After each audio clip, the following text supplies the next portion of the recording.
Channagiri IB ವೃತ್ತದಲ್ಲಿ ವಿಶ್ವ ಹಿಂದೂ ಪರಿಷತ್ ಹಾಗೂ ಬಜರಂಗ ದಳದ ವತಿಯಿಂದ ಬೃಹತ್ ಪ್ರತಿಭಟನಾ ಮೆರವಣಿಗೆ ಆಯೋಜಿಸಲಾಯಿತು. ನೂರಾರು ಕಾರ್ಯಕರ್ತರು ಭಾಗವಹಿಸಿದ ಈ ಮೆರವಣಿಗೆಯಲ್ಲಿ ಸರ್ಕಾರ ವಿರೋಧಿ ಘೋಷಣೆಗಳು ಮುಳುಗಿದ್ವು. ಗಣೇಶೋತ್ಸವದ ಮೇಲೆ ಅನಾವಶ್ಯಕ ನಿರ್ಬಂಧ ಬೇಡ, ಹಿಂದೂಗಳ ಹಬ್ಬಕ್ಕೆ ತೊಂದರೆ ಕೊಡುವ ಸರ್ಕಾರ ತಕ್ಷಣ ತಿದ್ದುಪಡಿ ಮಾಡಲಿ, ಶೋಭಾಯಾತ್ರೆ ಮೇಲೆ ಕಲ್ಲು ತೂರಾಟ ಮಾಡುವವರ ಮೇಲೆ ಕಠಿಣ ಕ್ರಮ ಕೈಗೊಳ್ಳಲಿ ಎಂದು ಘೋಷಣೆ ಕೂಗುತ್ತಾ ಮೆರವಣಿಗೆ ತಹಸೀಲ್ದಾರರ ಕಚೇರಿಯವರೆಗೂ ಸಾಗಿತ್ತು. ಅಲ್ಲಿ ತಹಸೀಲ್ದಾರರಿಗೆ ಮನವಿ ಸಲ್ಲಿಸಿ ಸರ್ಕಾರ ಗಣೇಶೋತ್ಸವ ಹಾಗೂ ಶೋಭಾಯಾತ್ರೆಗಳ ಮೇಲೆ ಹೇರಿರುವ ನಿರ್ಬಂಧಗಳನ್ನು ತಕ್ಷಣ ಹಿಂಪಡೆಯಬೇಕು ಎಂದು ಆಗ್ರಹಿಸಿದರು. ಶೋಭಾಯಾತ್ರೆಯ ವೇಳೆ ಕಲ್ಲು ತೂರಾಟ ನಡೆಸುವವರ ವಿರುದ್ಧ ಸಂಘಟಿತ ಅಪರಾಧ ಕಾಯ್ದೆ ಅಡಿಯಲ್ಲಿ ಕ್ರಮ ಕೈಗೊಳ್ಳಬೇಕು ಹಾಗೂ ಮಾರ್ಗಗಳಲ್ಲಿ ಡ್ರೋನ್ ಕ್ಯಾಮೆರಾ ಅಳವಡಿಸಬೇಕು ಎಂದು ಮನವಿಯಲ್ಲಿ ಉಲ್ಲೇಖಿಸಲಾಯಿತು. ಈ ಪ್ರತಿಭಟನೆಯಲ್ಲಿ ಮಂಜುನಾಥ್, ವಿಶ್ವ ಹಿಂದೂ ಪರಿಷತ್ ಜಿಲ್ಲಾ ಕೋಶಾಧ್ಯಕ್ಷರು, ರವಿಚಂದ್ರನ್ ಎನ್, ಬಜರಂಗ ದಳ ಜಿಲ್ಲಾ ಸಂಯೋಜಕರು, ಶ್ರೀನಿವಾಸ್ ತಾಲೂಕು ಸಂಯೋಜಕರು, ಜಯಣ್ಣ ಗೌಡ್ರು ತಾಲೂಕು ಅಧ್ಯಕ್ಷರು, ಮಂಜುನಾಥ್ ಕಾಳೆ ಸಮಿತಿಯ ಗಣಪತಿ ಅಧ್ಯಕ್ಷರು, ರಂಗನಾಥ್, ಸತೀಶ್, ಹೇಮ್, ಚಂದು ಹಾಗೂ ಅನೇಕರು ಕಾರ್ಯಕರ್ತರು. ಜಿಲ್ಲಾ ಕೋಶಾಧ್ಯಕ್ಷ ಮಂಜುನಾಥ್ ತಮ್ಮ ವಿಷಯ ಪ್ರಸ್ತಾಪದಲ್ಲಿ ಹಿಂದೂಗಳ ಹಬ್ಬಗಳಿಗೆ ಸರ್ಕಾರ ತೊಂದರೆ ಸೃಷ್ಟಿಸುತ್ತಿದೆ ಎಂದು ಆರೋಪಿಸಿದರು. ಬಜರಂಗ ದಳ ಜಿಲ್ಲಾ ಸಂಯೋಜಕ ರವಿಚಂದ್ರನ್ ಮನವಿಯನ್ನ ಓದಿ ತಹಸೀಲ್ದಾರರ ಮೂಲಕ ಸರ್ಕಾರಕ್ಕೆ ಆಗ್ರಹ ಸಲ್ಲಿಸಿದ್ರು. ವರದಿ ದೇವರಾಜ್ ಕೆ, ನೆಲ್ಲಿಹಂಕಲು. ವಿರೋಧಿಸಿ ವಿಶ್ವ ಹಿಂದೂ ಪರಿಷತ್ ಬಜರಂಗ ದಳ ಇವತ್ತು ಕಾರ್ಯಕ್ರಮ ರಾಜ್ಯಾದ್ಯಂತ ಹಮ್ಮಿಕೊಂಡಿದೆ. ನಾವು ಭಾರತದಲ್ಲಿದ್ದೀವೋ ಅಥವಾ ಪಾಕಿಸ್ತಾನದಲ್ಲಿದ್ದೀವೋ ಅಥವಾ ಅಫ್ಘಾನಿಸ್ತಾನದಲ್ಲಿದ್ದೀವೋ ಅನ್ನೋದು ನಮಗೆ ಗೊತ್ತಾಗ್ತಾ ಇಲ್ಲ. ಹಾಗಾಗಿ ಸರ್ಕಾರಕ್ಕೆ ಎಚ್ಚರ ಕೊಡುವಂಥ ಕೆಲಸವನ್ನು ಪರಿಷತ್ ರಾಜ್ಯದಾದ್ಯಂತ ಹಮ್ಮಿಕೊಂಡಿದೆ.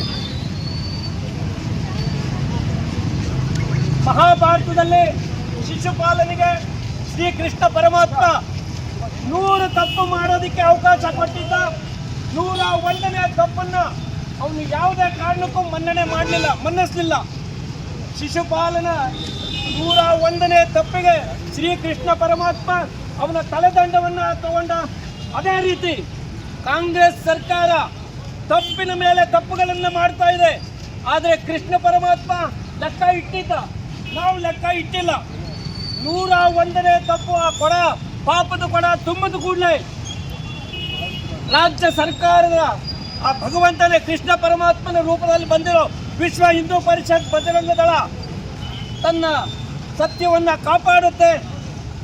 ಅಸತ್ಯ ಮೆರೆದಾಡುವಾಗ ಶ್ರೀಕೃಷ್ಣ ಪರಮಾತ್ಮ ಅವಾಗ ಬರ್ತಾನೆ, ಧರ್ಮವನ್ನು ರಕ್ಷಣೆ ಮಾಡ್ತಾನೆ, ಶಿಷ್ಟರನ್ನು ರಕ್ಷಣೆ ಮಾಡ್ತಾನೆ, ದುಷ್ಟರನ್ನು ಸಂಹಾರ ಮಾಡ್ತಾನೆ. ಆ ದೃಷ್ಟಿಯಿಂದ ಇವತ್ತು ವಿಶ್ವ ಹಿಂದೂ ಪರಿಷತ್ ಬಜರಂಗ ದಳ ಪ್ರತಿಭಟನೆಯನ್ನು ಹಮ್ಮಿಕೊಂಡಿದೆ. ನಾವೆಲ್ಲ ಬಂದಿದ್ದೇವೆ ಜಾಗೃತ ಹಿಂದೂ ಸಮಾಜವನ್ನು ನಿರ್ಮಾಣ ಮಾಡೋದಕ್ಕೆ. ವಿಶ್ವ ಹಿಂದೂ ಪರಿಷತ್ ಬಜರಂಗ ದಳ ಕಳೆದ 61 ವರ್ಷದಿಂದ ಸತತ ಪ್ರಯತ್ನ ಮಾಡ್ತಾ ಇದೆ.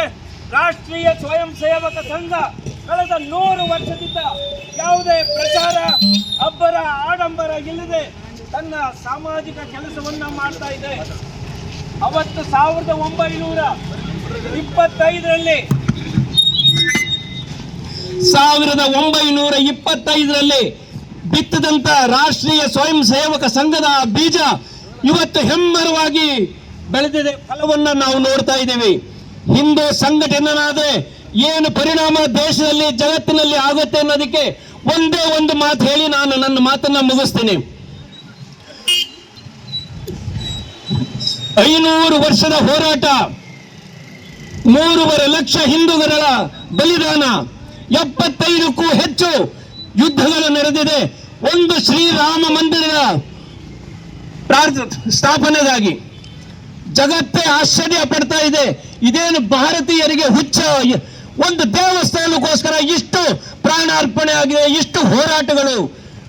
ಅಯೋಧ್ಯೆಯಲ್ಲಿ ಆಯಾ ಸೀಮಿತ ಪ್ರದೇಶಕ್ಕೆ ಮಾತ್ರ ಸೀಮಿತ ಆಗಿತ್ತು ಅಯೋಧ್ಯೆ ಹೋರಾಟ, ರಾಮ ಮಂದಿರದ ಹೋರಾಟ. ಯಾವಾಗ ವಿಶ್ವ ಹಿಂದೂ ಪರಿಷತ್ ಬಜರಂಗ ದಳ ಇದನ್ನ ಕೈಗೆ ತಗೊಂಡು ಇದಕ್ಕೊಂದು ತಾರ್ಕಿಕ ಅಂತ್ಯ ಕಾಣಿಸಬೇಕು ಅಂದ್ಬಿಟ್ಟು ಹೋರಾಟ ಶುರು ಮಾಡ್ತು. ಕೇವಲ 30-35 ವರ್ಷದಲ್ಲಿ ಭವ್ಯವಾದ ರಾಮ ಮಂದಿರ ಅಯೋಧ್ಯೆಯಲ್ಲಿ ನಿರ್ಮಾಣ ಆಗಿದೆ. ಬಂಧುಗಳೇ, ಯಾವಾಗ ಹಿಂದೂ ಸಮಾಜ ತನ್ನ ಲೋಪದೋಷಗಳಿಂದ ಜಾತಿ ಅಸ್ಪೃಶ್ಯ ಒಡೆದು ಹೋಗಿದೆ, ಅವಾಗೆಲ್ಲ ನಾವು ಬೇರೆಯವರ ಗುಲಾಮಗಿರಿಗೆ ಒಳಗಾಗಿದ್ದೇವೆ. ಭಾರತ ಮಾತೆನ ಜಗತ್ತಿನ ಗುರುವಾಗಿ ನಾವು ಕಾಣಬೇಕು ಅಂದ್ಬಿಟ್ಟು ಪ್ರತಿಜ್ಞೆ ಮಾಡಿದೆ ರಾಷ್ಟ್ರೀಯ ಸ್ವಯಂ ಸೇವಕ ಸಂಘ. ಹಾಗಾಗಿ ನಿಸ್ವಾರ್ಥ ಯುವಕರು ತಮ್ಮ ಜೀವನವನ್ನ ಪಣವಾಗಿ ತೊಟ್ಟು ಈ ಕಾರ್ಯಕ್ರಮವನ್ನ ಮಾಡ್ತಾ ಇದ್ದಾರೆ. ಇದಿಷ್ಟು ಸಂಖ್ಯೆಯಲ್ಲಿ ಕಾರ್ಯಕರ್ತರನ್ನ ಸೇರಿಸೋದು ಬಹಳ ಕಷ್ಟದ ಕೆಲಸ. ಹಿಂದೆ ಒಂದು ಮಾತು ಹೇಳ್ತಾ ಇದ್ರು, 4 ಜನ ಹಿಂದೂಗಳು ಒಂದಾಗಬೇಕು ಅಂತ ಹೇಳಿದ್ರೆ, ಒಂದು ದಿಕ್ಕಿನಲ್ಲಿ ಹೋಗ್ಬೇಕು ಅಂತ ಹೇಳಿದ್ರೆ 5 ಯಾವನವರು ಸತ್ತಿರಬೇಕು ಅಂತ, ಆ ಹೆಣ ಹೊತ್ಕೊಂಡು ಸ್ಮಶಾನದ ದಿಕ್ಕಲ್ಲಿ ಹೋಗ್ಬೇಕು ಅಂತಿತ್ತು. ಆದ್ರೆ ಅದೃಷ್ಟವಶಾತ್ ವಿಶ್ವ ಹಿಂದೂ ಪರಿಷತ್, ರಾಷ್ಟ್ರೀಯ ಸ್ವಯಂ ಸೇವಕ ಸಂಘ, ಬಜರಂಗ ದಳ ತನ್ನ ಸೇವೆಯ ಮೂಲಕ ಇವತ್ತು ಒಂದು ಕರೆ ಕೊಟ್ರೆ ಸಾವಿರಾರು ಲಕ್ಷಾಂತರ ಕಾರ್ಯಕರ್ತರು ಬಂದು ಸೇರುವಂತ ಇವತ್ತು ಒಂದು ವಾತಾವರಣ ನಿರ್ಮಾಣ ಆಗಿದೆ. ಹಾಗಾಗಿ ಜಗತ್ತಿನ ಯಾವುದೇ ಶಕ್ತಿ, ಯಾವುದೇ ಸವಾಲುಗಳನ್ನ ಎದುರಿಸೋದಕ್ಕೆ ರಾಷ್ಟ್ರೀಯ ಸ್ವಯಂ ಸೇವಕ ಸಂಘ, ಬಜರಂಗ ದಳ, ವಿಶ್ವ ಹಿಂದೂ ಪರಿಷತ್ ತಯಾರಿದೆ. ದೇಶ ಮತ್ತು ದೇಶದ್ರೋಹಿಗಳ ಮಧ್ಯೆ ರಾಷ್ಟ್ರೀಯ ಸ್ವಯಂ ಸೇವಕ ಸಂಘ, ಈ ಪರಿವಾರ ಗಟ್ಟಿಯಾಗಿ ನಿಂತಿದೆ. ಹಾಗಾಗಿ ತುಂಬಾ ಜನಕ್ಕೆ ಸಂಕಟ, ಒಳ್ಳೆಯ ಕೆಲಸ ಮಾಡ್ತಾ ಇಲ್ಲ, ದುಷ್ಟ ಕೆಲಸ ಮಾಡೋದಕ್ಕೆ ಅವಕಾಶ ಕೊಡ್ತಾ ಇಲ್ಲ ಅಂದ್ಬಿಟ್ಟು ಕೆಲವರು ತೀರ್ಮಾನಗಳನ್ನು ಮಾಡ್ಕೊಂಡ್ಬಿಟ್ಟಿದ್ದಾರೆ. ಹಾಗಾಗಿ ಬೇರೆ ಬೇರೆ ಕಾರಣಗಳನ್ನು ಒಡ್ಡು ನಮ್ಮ ಆಚರಣೆಗಳಿಗೆ ಅಡ್ಡಿ ಆತಂಕಗಳನ್ನು ತರ್ತಾ ಇದ್ದಾರೆ. ಮದ್ದೂರಲ್ಲಿ ಗಣಪತಿ ವಿಸರ್ಜನೆ ವೇಳೆ ಗಲಾಟೆ ಮಾಡಿದ್ದಾರೆ, ಭದ್ರಾವತಿನಲ್ಲಿ ಗಲಾಟೆ ಆಗಿದೆ, ಸಾಗರದಲ್ಲಿ ಗಲಾಟೆ ಆಗಿದೆ. ನಾವು ನಮ್ಮ ಸಂಯಮವನ್ನ ಮೀರ್ತಾ ಇಲ್ಲ. ನಮ್ಮ ಸಂಯಮವನ್ನ ಯಾರು ಅಪಾರ್ಥ ಮಾಡ್ಕೋಬಾರ್ದು. ನಾವು ಹೇಡಿಗಳಲ್ಲ, ಇದಕ್ಕೆ ಪ್ರತ್ಯುತ್ತರ ಕೊಡ್ತೀವಿ.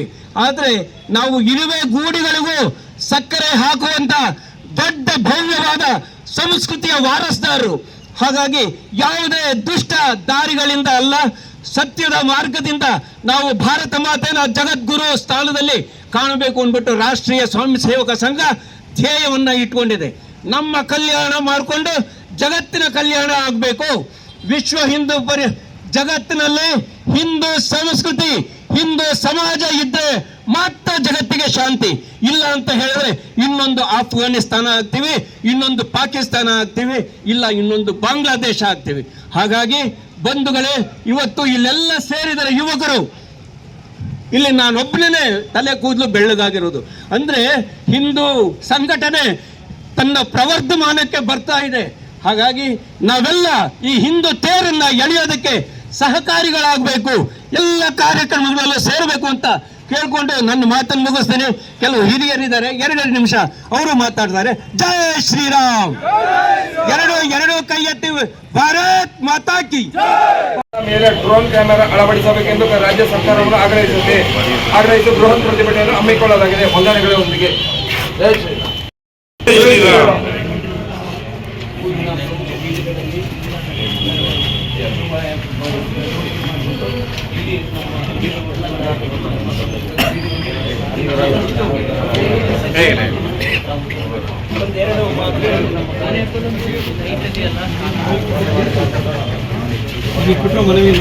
ಮನೆ ಜಿಲ್ಲಾಧಿಕಾರಿಗಳ ಮುಖಾಂತರ